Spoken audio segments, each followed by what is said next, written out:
to another American Scouser podcast, one of our spotlight podcasts, where we this week we focus on the Liverpool Sporting Club out in Madison, Wisconsin. And with us today is Bryn Griffiths, who is the president of the Sporting Club. Bryn, welcome.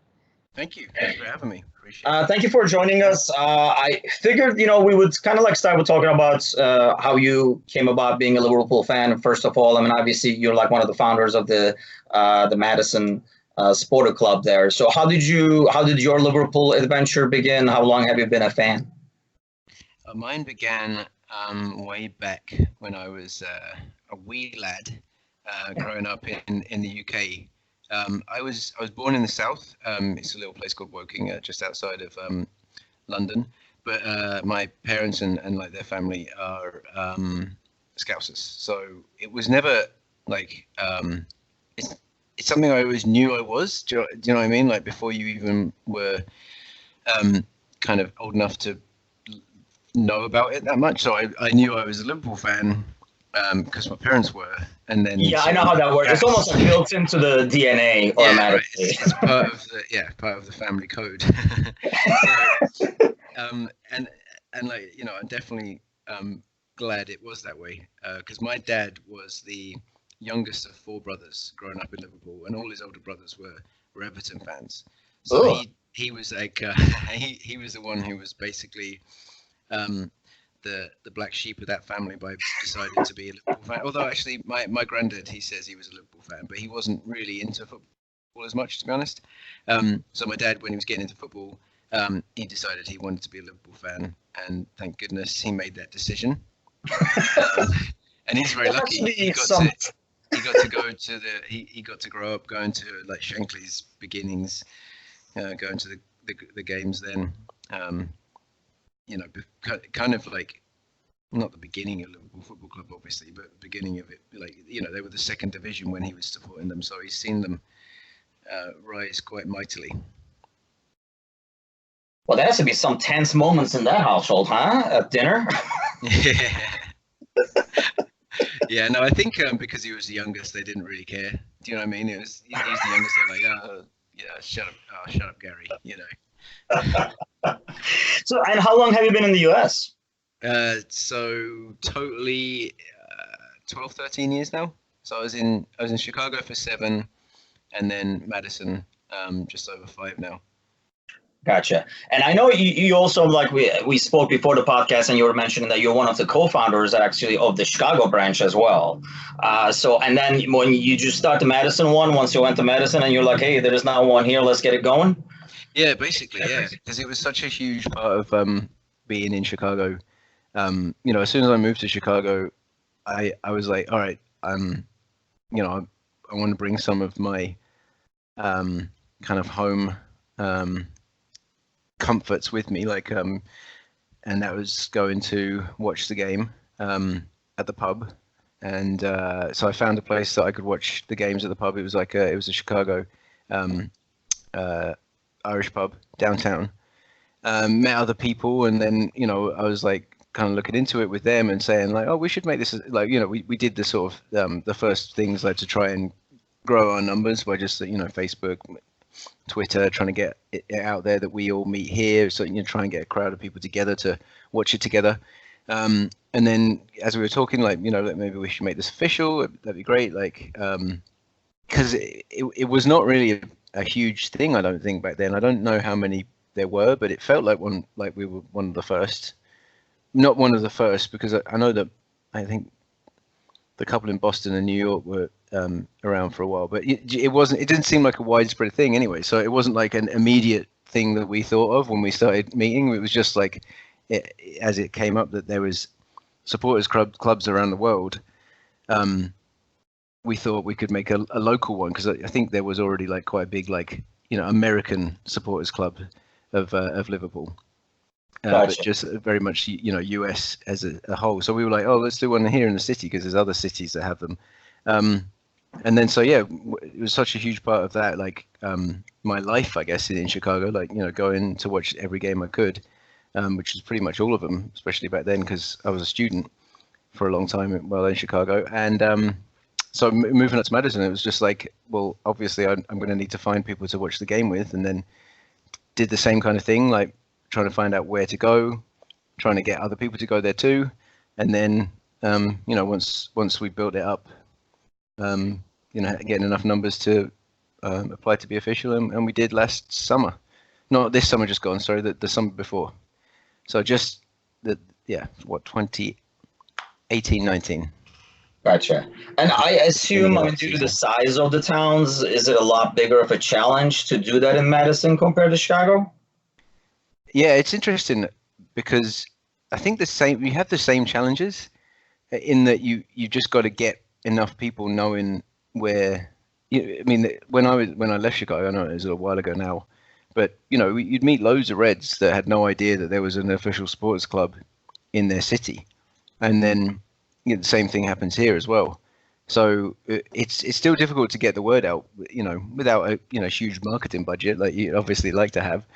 And I remember when I'd left Chicago, I was in Madison, but then Liverpool did a tour and they played at Soldier Field, and that is when I saw the Chicago Supporters Club just blow up, because it was suddenly like, highlighted. It was great because then the club were like, we're going to Chicago, and like the supporters clubs are putting on these events at this place and this place, and then I think like, then anyone with a passing interest, or even people in other cities as well, or even back in the UK or around the world, were like, oh, there's Chicago supporters club, let's follow them, like them, interact with them, and it blew up. So that's what we're hoping for, a game at Camp Randall. And I think as the sport becomes more popular, and more importantly, I think the Premier League becomes more popular here, because I mean, walking around before in Liverpool jersey was no different than wearing any other jersey walking around. Whereas now, like, I feel like anytime I wear the jersey and I go somewhere, you always like run into another Reds fan. So I think not only the sport is getting more and more well known, I think it's just the fact that the Premier League, and especially Liverpool with their recent success, is getting more and more popular too. Yeah, no, I totally agree. And I feel like I've been wearing a Liverpool shirt, one of them that I have, because I have too many, but there's no such thing as too many, bro. No, that's true. Yeah. But like every day since we won the Champions League, like I used to wear them a lot, but now I'm like, just like, do you know what I mean? Like, just the pride in wearing it is there. And it's tough to wear it some days, when you lose and you just kind of want to blend in, and you're wearing the shirt and some idiot just decides that they, want to throw an insult your way. But right now there's no, no insult is going to affect me when we're the champions of Europe. So it's but then by wearing that, you see the reaction of other people. Like the other day, I was just at the store, like and I think 3 people mentioned it, and all of them I'd never seen before, and so like I mentioned that we have a sports club, and they're like, oh really, and just get like, it's a conversation starter, and it's a good way of getting people involved in the club, because like I said before, if you don't know and you're not particularly looking, then it's not going to be on your you're not going to notice that there is a supporters club. And I think the fact that it brings people together is huge, so you guys can so much more fun. Yeah, and I think like you were saying, like people are not aware most of the time that they do exist and they're there. I think internet obviously makes it a lot easier, like the social media part of it. Sure. But I don't even know, like I personally didn't even think to look for it initially until like a few years ago, and I was like, oh wow, like there is one, and it's pretty big and it's pretty popular, and it was almost like shocking to see you. I think I came here for college, and not to give away my age, but that was a few decades ago. And I remember at that time the sport was so, it wasn't popular at all. So you could go, if you recorded the game, you could freaking go days without finding out the score and watch it afterwards if you wanted to. Whereas, like as it becomes more and more popular, I think I just didn't even like put 2 and 2 together and say, hey, there'll be a lot more people now. And I was kind of shocked to find it. And that's kind of like the point of doing these spotlights to kind of like let people know, give them access, like in terms of like where to go on the social media and stuff. Like I say, it's sometimes social media makes it easy, but sometimes it makes it too complicated. Or I would say there are some official ones and there are some ones that are kind of like smaller, trying to become ones. So, and that's one of my questions actually. Like, did you have to do anything in Madison extra, I should say, compared to Chicago to, to gather that interest just because it's a smaller town and obviously like, like a less of an audience? Not massively different, but it definitely like the size, because the club have a quota on the amount of official members you have, like, so that the people who are paying for that membership card and the international pack or the full or the light membership, the one that gives you access to the games or not, depending on the level of one you buy. So I think that took a little longer because there's just less people. It is a general, like, population wise. So we're definitely like a smaller group than Chicago, just because, metropolitan area. But it is incredible. Like, I was talking to Sachin Nakrani of The Guardian. I was talking to him. I have my own podcast that I do with a friend of mine, but I chatted to him, and he said, like, it's quite interesting that like a pretty small city like Madison, that's like 250,000 people, can have such a large number of Liverpool supporters. Like, percentage wise, it's quite it's almost unreal, isn't it? Like, same with Chicago. Like, there's thousands of people who are Reds fans, and there's so many miles away from Liverpool, but like Liverpool Football Club has grabbed their attention, and they're just like massively hooked. It really is. I didn't think of it like that before. I was just like, oh yeah, we've got hundreds of people who can show up. We max out our pub. For the Champions League final, we had to have overflows set up, and we were at capacity. Same thing the year before, we were at capacity then. And as a population percentage, it is quite incredible. Like, that it's huge. And you're absolutely right. Like, since I've been in the US, I've seen it grow tremendously. Not just Liverpool, but the Premier League in general. And just having it on TV, like, you can watch more games here than you can in the UK. It's the access is incredible. And I think that has obviously like helped a lot in, like getting like newer fans. Cause I notice, I mean, there's like two things. Obviously, you don't want to label everybody as bandwagon fans, because if you just heard the team and if you just heard the sport, you start following it. And we do play an exciting brand of football on top of everything. So it's kind of like easier to fall in love. I mean, I know for myself, when I first came to the US, I didn't know anything about the NFL. So I started just watching because I had like my college job was like just basically sitting around giving out change for laundry machines, and I got to watch football all day on Sundays. My shift was noon to 6. So what are you going to do? Just watch football. And I know I just became a 49er fan just only because, it was the West Coast offense. It was a lot more fun to watch and stuff. So I can see why somebody just becoming interested in the sport, not only because of the success they have had, but with the brand of football we play, become Reds fans. And I think it's important to kind of, once you become a Reds fan, to, teach these people the culture of Liverpool, because there's so much more to love than just the way they play or the current roster and stuff like that. But so I think that's why, like supporter clubs like yourselves serve a huge purpose, because when somebody comes into your location, they only not get to see the game and stuff, but they kind of get more immersed in the culture, I would think, with the chants and the talking and the conversation, just the whole like camaraderie. Yeah, no, I agree. Yeah, it is. That being part of a group and singing songs with people, chatting about different tactics, players, favorite players, worst players, it makes you so much more involved. And then you're not just a supporter consuming the game at home or whatever. You're part of this group, and laughing, crying together. It's so much more fun, I think, for me anyway, personally, to be watching it in a group of people at the pub. Because when you score a goal like last minute, like the Everton goal, for example, I'm thinking of it was just last season was just an incredible moment, because it was so late and so ridiculous a goal, and it just people were elated and kind of laughing and cheering, because it felt like a key point where last season where we just had to keep on winning, and that would have felt like kind of a blow to drop points at home, and to win it in that fashion was just incredible. And like being in that pub, same thing with the Barcelona game, like being able to go there, to be with people, to feel that elation with other people, it's so different to driving in your car on the way home from work and listening to it or something. You're just pounding on the steering wheel. And people next to you are thinking, what's going on with him? Why is he screaming and waving his arms around?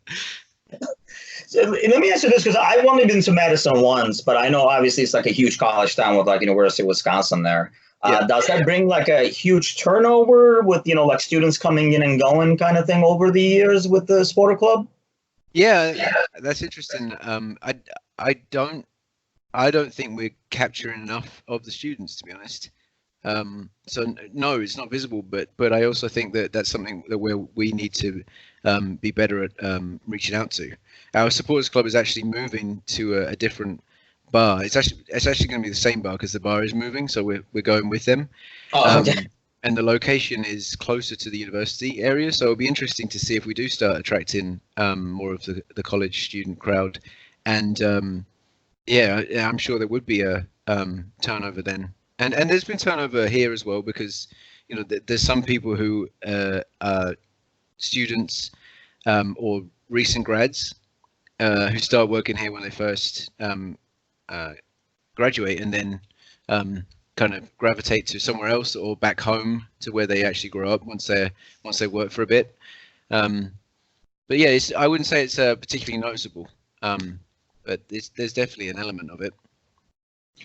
And how hard was, I know like when I was speaking to Rob, who is from like Miami for their Sporter Club, I know that was like one of his challenges. Was it challenging to find, I'm assuming not as much in Chicago, but in Madison, like a bar to open, or are there already college kids from the night there before, so they don't mind opening in the morning? Yeah, no, it was hard. When I first got here, the only place that was known to open early was a place on the square, which was dominated by the Arsenal Supporters Club. I'm not really sure why, but Arsenal has been I don't know if they're the biggest now, but traditionally, for some reason, that was a big supporters club, and they were official quite a long time ago. And so that if you wanted to watch an Arsenal game, you were pretty much set that any Arsenal game you could watch, because they had that kind of relationship with that bar, and the numbers to basically say, can you open early for us? We'll definitely bring in the enough people. And other supporters clubs struggled, and so then they couldn't necessarily dictate that it would be open for that game, because it's hard to open up early for a 6:30 game and have the staff there if 2 or 3 people come in. So in our early days, that was a struggle, because it's hard to say, hey, we're going to be at this place if you can't actually guarantee that it's going to be open. So we stayed there for a bit, and then we went to actually a hotel bar, because it's called Hotel Red, so it seemed to fit well. And the GM reached out to us and said, like, we'd like to have more of an atmosphere in the bar, so come on down. And that was great, because it was 24/7 open, so you didn't need to worry about that. It was always going to be open, and even if people got there early, they didn't have to wait for someone to open up. It was going to be open anyway. Oh, I gotcha. No, gotcha. That's actually like couldn't have worked out better, sounds like, huh? Yeah, but then after a while, like that GM, he left for a different position, and so it kind of the atmosphere was difficult to get an atmosphere, because it was a big open hotel bar. So then a new bar called the Nomad World Pub took over an old bar, and it's actually a Milwaukee location too, and I think Minneapolis, but they came here and they were specifically a soccer bar. So like that's how, when they came, they advertised it as that and said, we're open for every single Premier League game, and probably other leagues too, actually, but for sure Premier League. So some other supporters clubs started going there, and we went to check it out. We did a home and away with the Spurs supporters club, so they came to our bar for one game, and we went to their bar for another game. And we liked that location because it was a small pub like feeling, and so the atmosphere is so much better when you're kind of closed in. And we made that move, and it's been great. And now that bar is going to a bigger location, so they obviously are doing something right. So it's good to be a part of that. That is nice, yes. And I know, so aside from like the game days, obviously, the activities you guys there, what other kind of stuff do you guys do as a supporter club? Yeah, so what we do, we have like nights on the calendar where we just go for a drink, like in the evenings. So you can chat about whatever you like, but obviously it's predominantly Reds who are there. We also have we've done fundraisers for like clothes or old kit, like to give away, food drives over the winter, and then various charities that we've raised money for with like 50/50 raffles or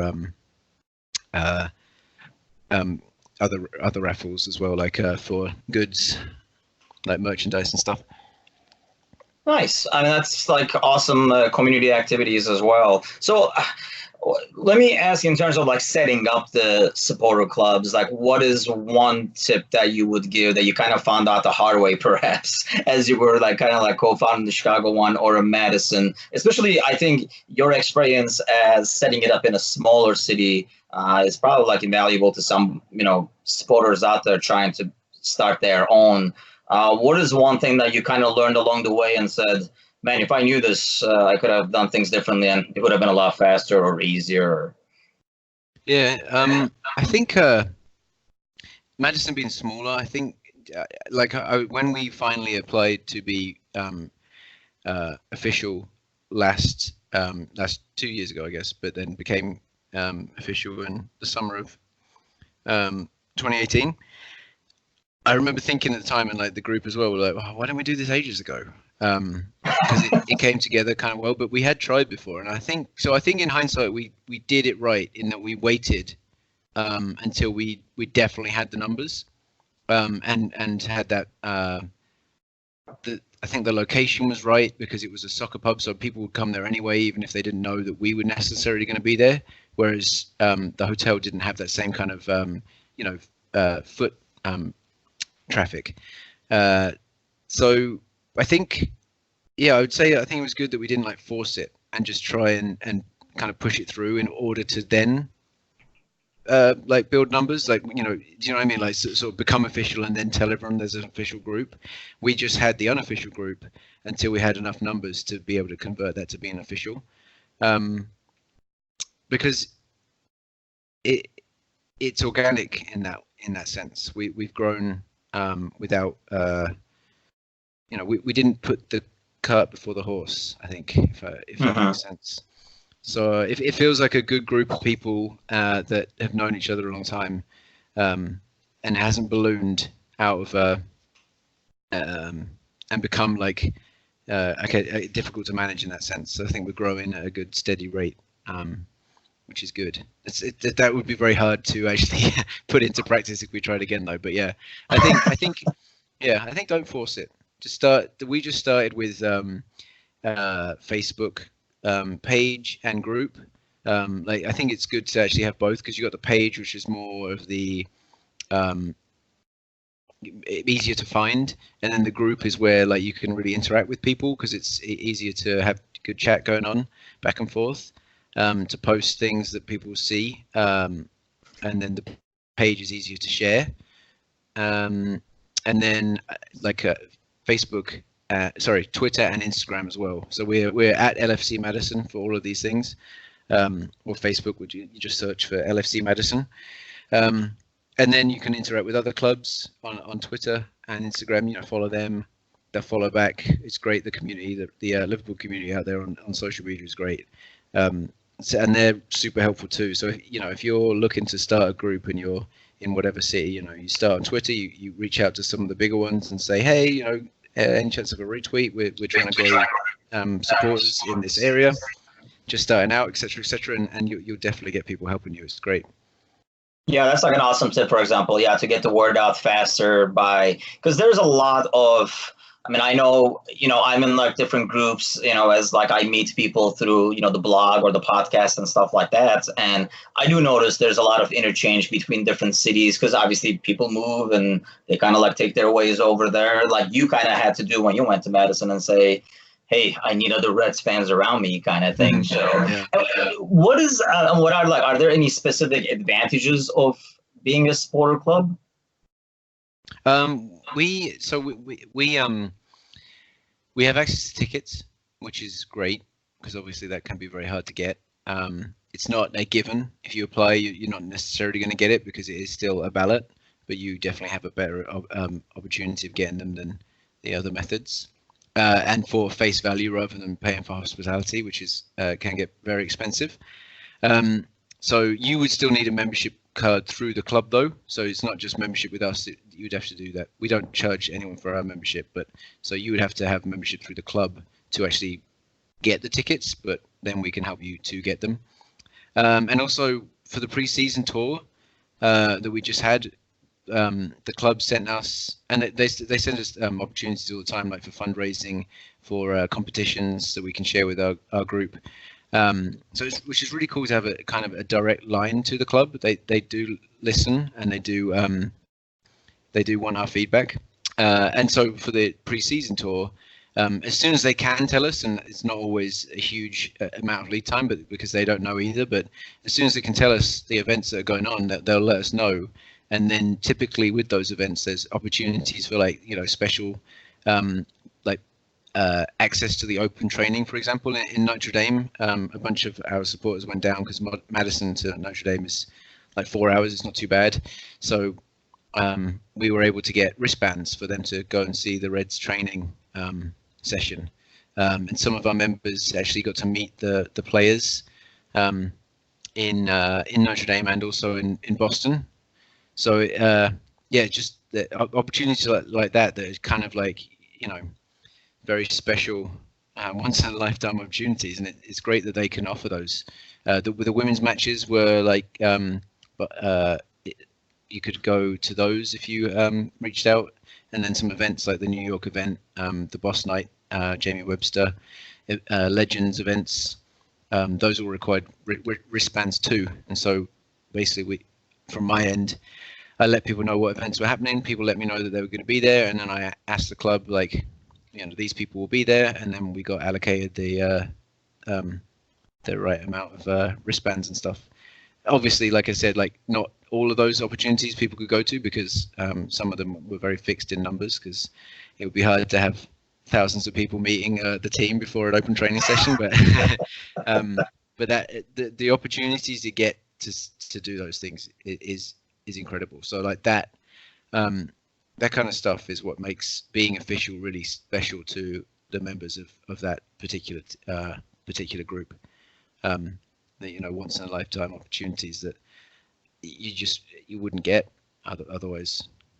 Yeah, I mean, the once in a lifetime is probably like the perfect way to put it, because I think we've been spoiled by them coming back to back. But I mean, who knows if you're going to be able to be lucky enough to. I mean, I'm in Chicago, so we were, lucky enough to, obviously South Bend was like pretty easy to get to. But I mean, yeah, it could be once in a lifetime for like most fans really to be able to have the opportunity. So yeah, that is pretty awesome. Let me ask you this in terms of, I know you were talking earlier about, kind of like taking it slow and let it kind of like build organically before you kind of almost like force it. And I know it's kind of hard to gauge in terms of set numbers, but what would you say is a good number to become serious about thinking about, making it official? Oh, okay. Yeah. So the number of memberships you need is only 15. Right now, currently, with to get the I forget what they call it, but the lowest level of I think they have a gold if you have like 75 paid members, and then 15 is like for any other supporters group. So there has to be 15 members of your group that pay for the official Liverpool FC membership. So technically, you only need 15 people, but obviously, if that you have to be guaranteeing that number every year. So you want to have some sort of wiggle room that there's going to be at least 15 people who are, direct debit from their bank going to be paying every year, because you do need to like not reapply every year, sorry, but you have to maintain that number. Mm-hmm. So I'm trying to think of the number that we had when we actually applied, and yeah, we were like 70, 80, but like for the core probably 30, 40, like the core that you'd see every week. Gotcha. And that was when, because we tried, like I said, we tried before, and people were like, yeah, I'll buy one if we're going to do it. And then it felt like it was going to be like more difficult than it was worth. Like like you feel like you're badgering people to like buy it just to apply for this, and it was like, well, why do I want to do it just to apply for this? And eventually we got to a point where just asking around, there were plenty who already had the membership, and then we just had to sort of say, hey, we're going to do it, like, can you also buy some, please? And a few people more did, and then we were set. Awesome. And then I also wanted to talk about, actually, you mentioned it earlier about your podcast, because I know I've listened to a couple of episodes where you had like some special guests. So if you want to talk about that and do a shameless plug, by all means. Yeah, thank you for listening. So I do it. Originally, it was me and a friend of mine, Greg, who actually met. He's a Scouser, but we met in Chicago. We were both. I started a soccer league. Sorry, I signed us up as the Chicago Liverpool Supporters Club for a soccer league in Chicago, and he was one of the people that reached out and came down and played.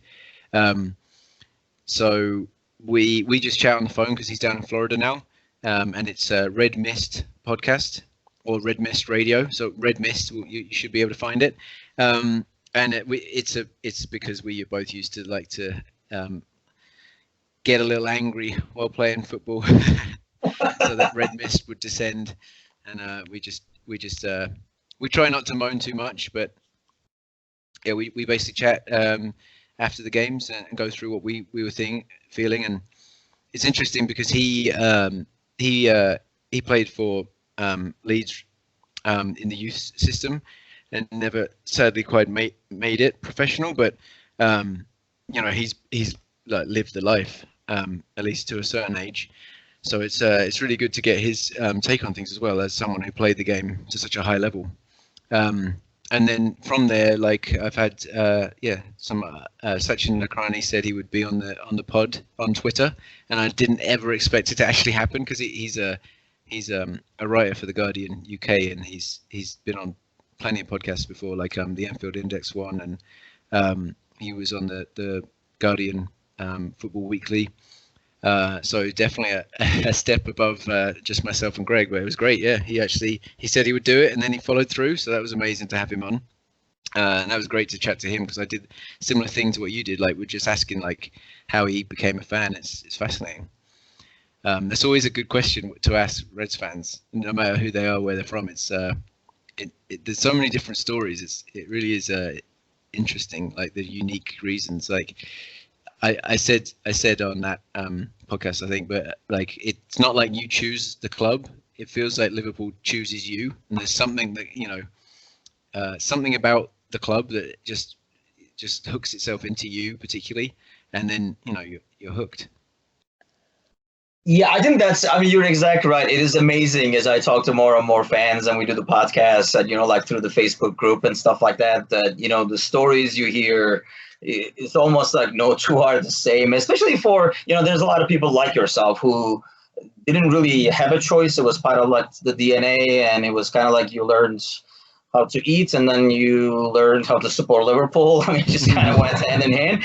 And there are some fans that, especially in the US, I think newer fans have some like very interesting stories about how they came about to be a Liverpool fan. I did like by watching, like I said, I was talking about like, like how I became a 49er fan, but I also noticed there a lot of them are converted from fans like us, like actual like Reds fans in the US saying, hey, this is the only right way to do it. Yeah. Liverpool kind of thing. So, but it's definitely like interesting to hear those stories, and it's kind of like shows, and it's amazing where you can kind of see a passion in a relatively newer fan within like, they've only been a fan for like 5 years, 6 years or whatever. And still like how passionate they're about the club and some of the like the things that the club stands for. It's always like interesting to see. So any parting thoughts, Bryn? Anything you would like to say about like the Madison Supporter Club or?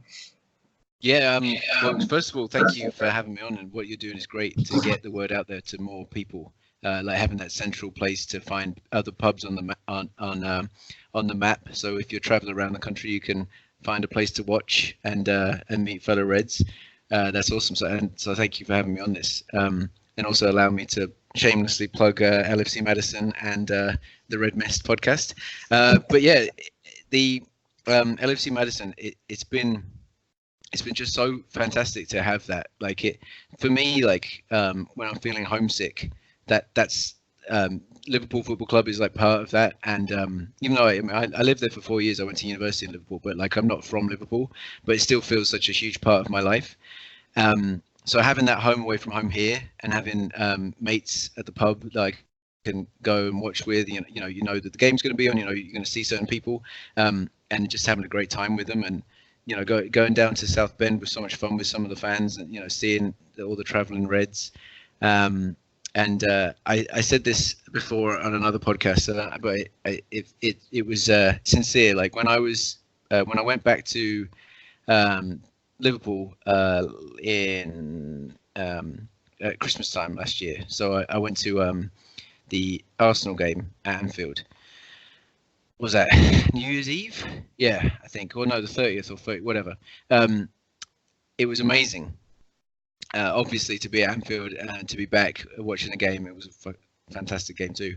But I wanted to celebrate it with my Madison friends. It was weird. It was weird to be there, but want the Madison contingent to be there too. Yeah, because the whole point is that you're going to where the actual action happens. But I kind of wanted to be in the pub celebrating with my friends.